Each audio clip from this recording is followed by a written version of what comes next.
আল্লাহ হাতি পর্যন্ত এই মাখলুকের জন্য, শ্রেষ্ঠ মানুষের জন্য আল্লাহর কাছে দোয়া করতে থাকে। সুবহানাল্লাহ। যার জন্য দাদু ভাইয়ের আমার, আমি আপনাদেরকে কষ্ট দিব না। আপনাদের এলাকার মধ্যে যত আলিম আছে, যত উলামা আছে, যত কোরআনের হাফিজ আছে, যত মোল্লা মুন্সি যারা আছে, আমার বন্ধুগণ, দাড়িওয়ালা লোক যখন আপনারা দেখবেন, নামাজ পড়নেওয়ালা লোক যখন দেখবেন, যুবক রে, তাদেরকে ইজ্জত করো, সম্মান করো। তোমার এই জওয়ানি কাল থাকবে না, তুমি একটা সময় যুবক, জওয়ানি কাল থাকবে না, তুমিও একটা সময় বৃদ্ধ হয়ে যাবে। দাড়ি যখন তোমার পাকবে, মাথার চুল যখন পাকবে, এই মুরব্বীদেরকে যদি তুমি সম্মান করো, একটা সময় আসবে তোমাকেও মানুষে সম্মান করবে, ইজ্জত করবে। কথা কোন ঠিক কিনা? বহু যুবক আছে মুরব্বীদের সঙ্গে বেয়াদবি করে গো। দেখবেন গাড়ি লিয়ে গেতেছে, বুড়া মানুষ তো বুঝে না, রাস্তাতে গেতেছে, হরেন দিছে, সাইড হয়েছে না, দেখে বড়া বুড়া তুমি বুঝো না, আবার তর্ক করো আমার খুব তাড়াতাড়ি। কথা কোন আছে না নাই? যুবকের পুরা ভোল্টেজ, পুরা পাওয়ার। যুবক রে, দুইটা চরণ ধরে, দুইটা পায়ে ধরে বলে যায়, তোমার বাবার বয়সের মুরব্বী, তুমি তাকে ধমক দিও না, মুরব্বীকে ইজ্জত করো, সম্মান করো। নবীজি বলেছেন, মাল্লাম ইয়ারহাম সাগীরানা ওয়া লাম ইয়াকির কাবীরানা ওয়া ইয়া'মুর বিল মা'রুফ ওয়া ইয়ানহা আনিল মুনকার। পৃথিবীতে তারাই হলো শ্রেষ্ঠ যারা নাকি বড়দেরকে সম্মান করে, ছোটদেরকে মায়া করে, আর যারা নাকি সৎ কাজের আদেশ করে, অসৎ কাজের বাধা প্রদান করে, এরাই হলো পৃথিবীর জমিনের মধ্যে শ্রেষ্ঠ। সুবহানাল্লাহ। যুবক, তোমাদের এলাকার মুরব্বীদেরকে সম্মান করো, ইজ্জত করো, তোমার ইজ্জত সম্মান আল্লাহ বাড়িয়ে দিবে। কোন সুবহানাল্লাহ। কষ্ট হইতেছে আপনাদের? বাবাদের আমার, খেয়াল করে লক্ষ্য করুন, আপনাদেরকে কষ্ট দিব না ঠান্ডার মধ্যে। আল্লাহ রাসূল সাল্লাল্লাহু আলাইহি ওয়াসাল্লামের স্বামী হযরত আলী রাদিয়াল্লাহু তাআলা আনহু তিনি 1 নম্বর ভয়ের কথা বর্ণনা করেছেন। 2 নম্বর ওয়ালা আমালু বিতানজিল, কোরআন মোতাবেক আমল কথা বলেছেন। কোরআন মোতাবেক আমল করার নাম হচ্ছে তাকওয়া। আমরা অনেক মানুষ আছে কোরআন শরীফ তিলাওয়াত করতে পারি না। এখানে অনেক ডিগ্রিধারী মানুষ আপনারা বসে আছেন, কেউ এমএ পাস করেছেন, কেউ বিএ পাস করেছেন, কেউ হায়ার সেকেন্ডারি পাস করেছেন, কেউ সায়েন্স নিয়ে পড়েছেন, কেউ আর্টস নিয়ে পড়েছেন, কেউ কমার্স পড়েছেন। আমার বন্ধুগণ, আপনি ইংরেজি পড়তে পারেন, হিন্দি পড়তে পারেন, বাংলা পড়তে পারেন, অ্যাসামিজ বুঝেন, গণিত বুঝেন, বিজ্ঞান বুঝেন, সমাজ বুঝেন। এ বন্ধুগণ, কিন্তু আপনাকে আমি একটা কথা বলি, আপনি ইংরেজি কিতাব সকাল থেকে নিয়ে বিকাল পর্যন্ত আপনি অধ্যয়ন করবেন, সন্ধ্যা থেকে নিয়ে সকাল পর্যন্ত আপনি অধ্যয়ন করবেন, আপনার জ্ঞান অর্জন হবে, কিন্তু আপনার আমল নামার মধ্যে একটা নেকিও দেওয়া হবে না। কথা কোন ঠিক কিনা? হিন্দি কিতাব আপনি সন্ধ্যা থেকে নিয়ে সকাল পর্যন্ত আপনি তিলাওয়াত করবেন, সন্ধ্যা পর্যন্ত, সকাল থেকে নিয়ে সকাল থেকে নিয়ে সন্ধ্যা পর্যন্ত আপনি অধ্যয়ন করবেন, পড়বেন। আমার বন্ধুগণ, আপনার জ্ঞান অর্জন হবে, কিন্তু আপনার আমল নামার মধ্যে একটা নেকিও দেওয়া হবে না। আল্লাহর কোরআন শরীফ থেকে যদি একটা আখরে, একটা হরফ যদি আপনি তিলাওয়াত করেন, আমার নবী বলে দিয়েছে আপনার আমল নামার মধ্যে 10টা নেকি দেওয়া হবে। জোরে কোন সুবহানাল্লাহ। শুধু তাই নাই রে বন্ধু, সম্মুখে আসতেছে রমজান মাস। এই রমজান মাসে কোন আল্লাহর বান্দা, কোন আল্লাহর বান্দি যদি একটা আখর যদি কোরআন শরীফের থেকে যদি তিলাওয়াত করে, আমার নবী বলে দিয়েছে 30টা করে নাকি ওই বান্দা বান্দের আমল নামার মধ্যে আমার আল্লাহ দিয়ে দিবে। একটু জোরে জোরে বলা যায় কিনা সুবহানাল্লাহ। শিক্ষিত যুবক ভাইরা যারা বসে আছেন, শিক্ষিত স্যার মাস্টার ভাই আপনারা যারা বসে আছেন গো, আপনাদেরকে আমি বলে যাই, একটু মেহনত করুন, কষ্ট করুন। 1টা মাস 2টা মাস মেহনত করুন, কষ্ট করুন, আল্লাহর কোরআন শরীফ তিলাওয়াত শিখুন। এই আল্লাহর কোরআন শরীফ আপনাকে কথা দিলাম, কবরের আযাব থেকে আল্লাহর কোরআন শরীফ আপনাকে বাঁচাইতে পারবে। জোরে কোন সুবহানাল্লাহ। হিন্দি কিতাব আপনি জীবনে অনেক পড়ছেন, ইংরেজি কিতাব আপনি জীবনে অনেক পড়ছেন, জ্ঞান অর্জন হয়েছে, কিন্তু হিন্দি কিতাবে আপনাকে কবরের আযাব থেকে বাঁচাইতে পারবে না। আমার বন্ধুগণ, ইংরেজি কিতাব আপনি অধ্যয়ন করেছেন, কবরের আযাব থেকে বাঁচাইতে পারবে না। দুনিয়াতে অনেক মান বাড়বে, মান মর্যাদা বাড়বে, সম্মান বাড়বে, কিন্তু পরকালে আপনি নাজাত কখনো পাইবেন না। সেজন্য বলছি, কোরআন শিখুন, কোরআন শিখুন, আল্লাহর কোরআন শরীফ তিলাওয়াতটা শিখুন। আপনি তরজমা তাফসীর করা লাগবে না, শুধু তিলাওয়াত করতে শিখুন। দেখবেন আপনার দিল পরিবর্তন হয়ে যাবে। বেমার আজার থাকলে, চোখের বেমার আজার থাকলে ভালো হয়ে যাবে। আমার বন্ধুগণ, হার্টের সমস্যা থাকলে আল্লাহর কোরআন শরীফ যত বেশি বেশি তিলাওয়াত করবেন, হার্টের সমস্যা আমার আল্লাহ দূর করে দিবে। আমার বন্ধুগণ, 5 ওয়াক্ত নামাজ সকাল বিকাল অল্প অল্প আধা পারা, 1 পারা, 1টা সূরা সকাল বিকাল আপনি তিলাওয়াত করবেন।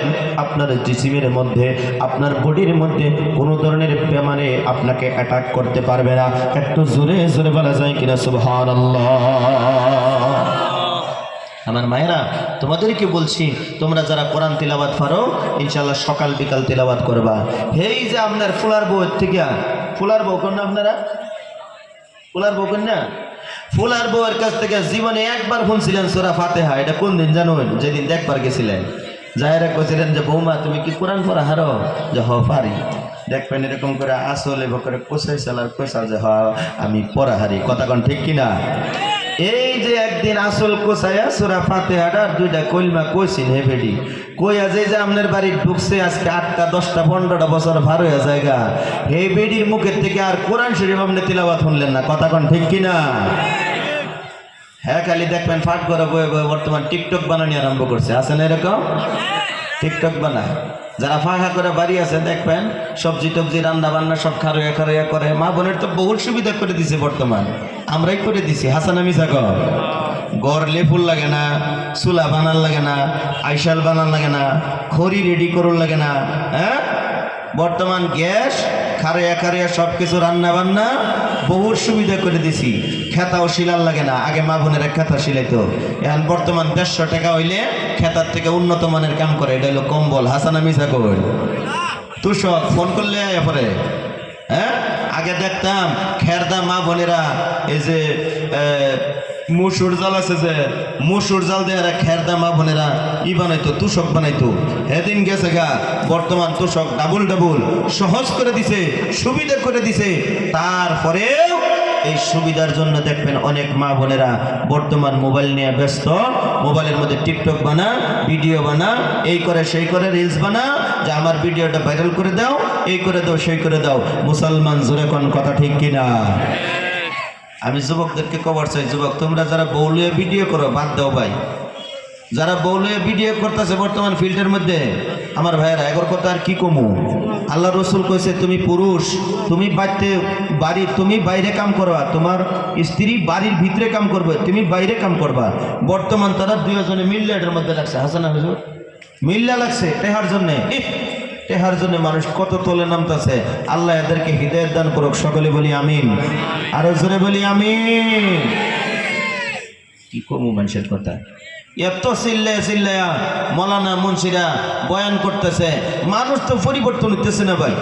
ওইব একদিন হইব যেদিন রুহুটা বাইরে যাব গা, প্রতিবেশীরা কান্নাকাটি করব, লম্বা হয়ে হইতে থাকবো। আমার ভাইয়ারা সেদিন বুঝবো মজাটা। আল্লাহর বান্দা দুনিয়াতে আইসি চিরদিনের জন্য না, একদিন যাওয়া লাগবো, মরণ লাগবো, কবরে যাল লাগবো। কেউ কবরের মধ্যে আসবে না তোমার আমল ছাড়া, সেদিন কবরের মধ্যে আসবে না। লাইক আর কমেন্ট আর শেয়ার, ইনস্টাগ্রাম, ফেসবুক কিচ্ছু কবরের মধ্যে আসবে না। কবরের মধ্যে আসবে তোমার আমল। যার জন্য দুইটা চরণ ধরে, দুইটা পায়ে ধরে আমার মা বোনদেরকে বলছি, মায়েরা তোমরা যারা রিলস বানাও, তোমরা যারা ইনস্টাগ্রাম চালাও, তোমরা যারা ফেসবুক চালাও, আল্লাহকে বসতে বন্ধ করে দাও। জাহান্নামের আগুনের থেকে বাঁচার জন্য বলছি, আমি তোমাদের জন্য দোয়া করছি।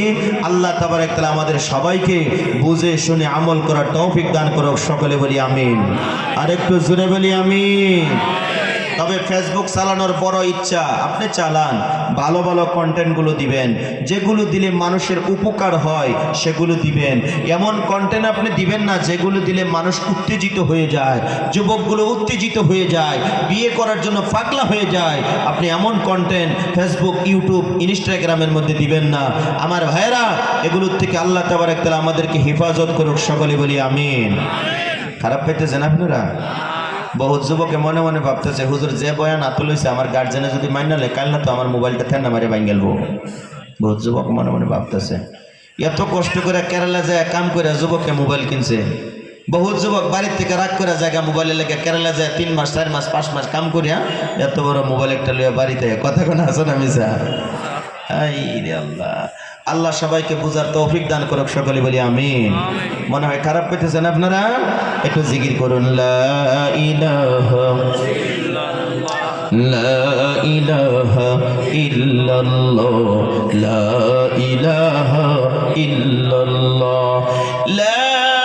ইলাহা ইল্লাল্লাহ, মুহাম্মাদুর রাসূলুল্লাহ সাল্লাল্লাহু আলাইহি ওয়াসাল্লাম।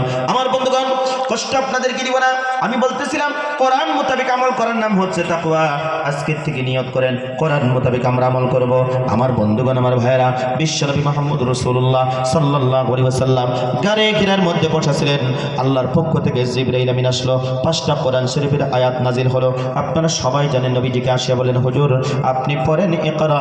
আল্লাহর নবী বলেছিলেন আনা বিকারি। আবার যখন বললেন হুজুর আপনি পড়েন, নবীজি জবাব দিয়েছিলেন আনা বিকারি। আবার যখন বললেন হুজুর আপনি পড়েন ইকরা, আল্লাহর নবী জবাব দিয়েছিলেন আনা বিকারি। আল্লাহর রাসূল চিন্তা করতেছিলেন কি পড়বো, কেন পড়বো, কার নামে পড়বো।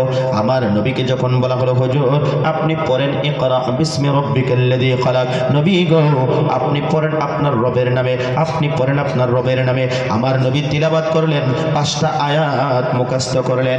এই 5টা আয়াত দিয়ে নবীজি সাল্লাল্লাহু আলাইহি সাল্লাম এমন একটা দল, এমন একটা সংগঠন, এমন একটা সোসাইটি তিনি তৈরি করলেন, যেই দলের মাধ্যম দিয়া, যে সংগঠনের মাধ্যম দিয়া পৃথিবীর জমিনের থেকে অন্ধকার দূর হয়ে গেল, আলো পৃথিবীর জমিনের মধ্যে প্রতিষ্ঠিত হয়ে গেল। একটু চিল্লায়ে বলেন না সুবহানাল্লাহ। সে কোরআন শরীফ আজকের দিনেও আমাদের বাড়ির মধ্যে আছে, আমাদের ঘরের মধ্যে আছে, আমাদের মসজিদের মধ্যে আছে, আমাদের মুখস্থ আছে, কিন্তু আমরা মানুষ এখনো পর্যন্ত পরিবর্তন হতে পারলাম না। আল্লাহ বুঝে শুনে আমাদের সবাইকে পরিবর্তন হওয়ার তৌফিক দান করো, জোরে বলি আমিন। আমার বন্ধুগণ, আমার ভাইয়েরা, খেয়াল করুন, লক্ষ্য করুন, বিশ্বনবী মায়ার নবী রাহমাতুল লিল আলামিন বন্ধুগণ যখন নবুয়ত প্রাপ্তি হয়ে গেল, বন্ধু খুব গুরুত্বপূর্ণ কথা সামনে এসে গেছে, এদিক সেদিক তাকাবেন না, সবাই আমার দিকে খেয়াল করুন, লক্ষ্য করুন। আমার বন্ধুগণ, বিশ্বনবী মায়ার নবী রাহমাতুল লিল আলামিনকে আল্লাহ পাক পরওয়ারদিগার আলম এই কোরআন শরীফ দিয়ে সর্বপ্রথম ঈমানি পরীক্ষা নেওয়ার জন্য নবীজি সাল্লাল্লাহু আলাইহি ওয়াসাল্লামকে আল্লাহ পাক রব্বুল আলামিন তাইফের ময়দানে বিশ্ব নবীকে আল্লাহ পাঠাইয়া দিলেন। বাবাজিরা আমার, বিশ্বনবী মায়ার নবী রাহমাতুল লিল আলামিন বুক ভরা আশা নিয়ে, অন্তর ভরা আশা নিয়ে তাইফের ময়দানে যখন 175 কিলোমিটার রাস্তা আমার নবী হাঁটি হাঁটি করে পয়দলে হেঁটে হেঁটে হেঁটে হেঁটে যখন মক্কা থেকে তাইফের ময়দানের দিকে যখন যাচ্ছিলেন রে বন্ধু, মক্কার কাফের বেঈমানেরা গুড়া রেডি করলো।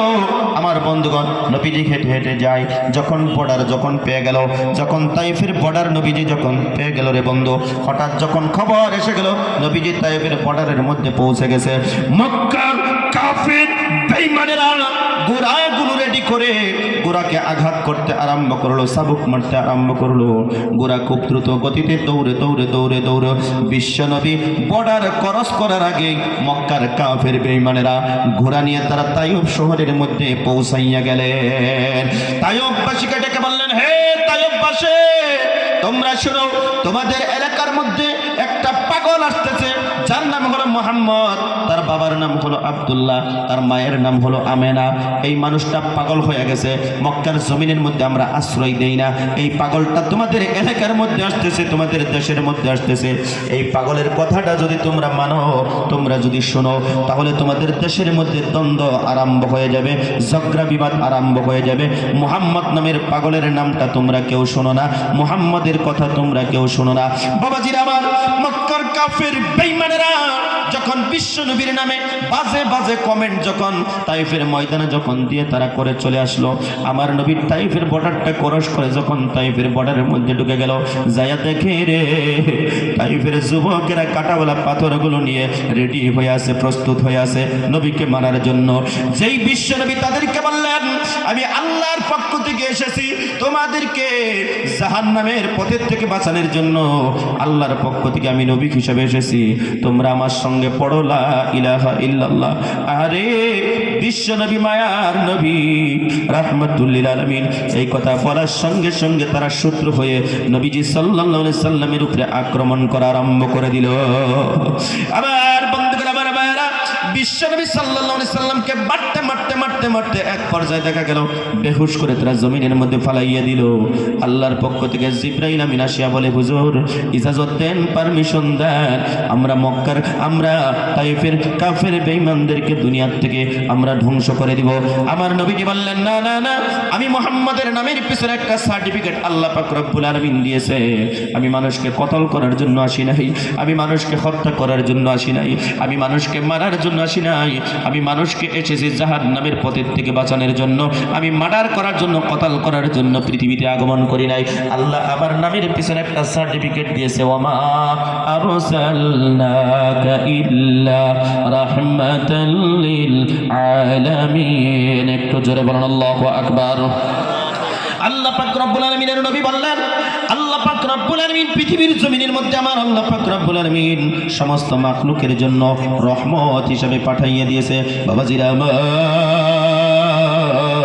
একটু দিলের কানটা লাগাইয়া দিয়ে শুনেন রে বন্ধু, নবীজি সাল্লাল্লাহু আলাইহি সাল্লাম তাইফের ময়দান থেকে রক্তাক্ত শরীর নিয়ে যখন বাড়ির দিকে ঘুরে আসছে রে বন্ধু, ফাতেমা রাদিয়াল্লাহু তাআলা আনহা তখন ছোট্ট মানুষ ছিল।